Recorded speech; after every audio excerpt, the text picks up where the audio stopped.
Temporary immigration courts are set to go up near the Gateway Bridge in Brownsville. City officials are expecting changes in how many migrants come in. CBS 4 Santiago Caicedo joins us in the studio. And Santiago, you spoke with one respite center who says they've already seen a slowdown. Nicole and Chris, the Good Neighbor Settlement House downtown sees waves of migrants come through its doors. But as asylum seekers are soon expected to wait in Mexico, the respite center is now worried about seeing less migrants, knowing they might be waiting on the streets of Matamoros instead. As Brownsville begins to be the new home of a temporary immigration court at the Gateway Bridge, apprehended migrants from here to Roma will see an immigration judge through a screen and will be sent back to Mexico to wait for their next immigration hearing.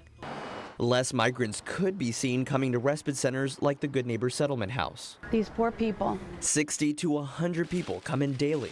They have waited on the Mexican side of the bridge weeks, months. Today, only a woman from Honduras and her child were at the respite center. The director, Marianela Ramirez Watson, says she expects nearly no migrants to come once the courts are set up.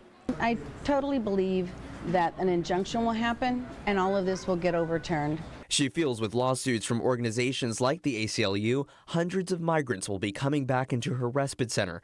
Brownsville city manager said after meeting with CBP in early July, the future immigration court tents could be up in less than 60 days, reducing overcrowding. And they have just brought order to this room. In the meantime, volunteers have been able to neatly organize all the clothes donated to them, down to gender and size. Since migrants are expected to wait in Matamoros after seeing an immigration judge, a city spokesperson says they have 2 public shelters on standby at the Mundo Nuevo Auditorium and the Sanchez Public Swimming Pool. The respite center director tells me she would have to meet with her board of directors to see if they can take more aid to migrants waiting at the bridge in Matamoros. She says those are the same migrants that end up at the Good Neighbor Settlement House. In the studio with complete Valley coverage, Santiago Caicedo, CBS 4 Valley Tonight.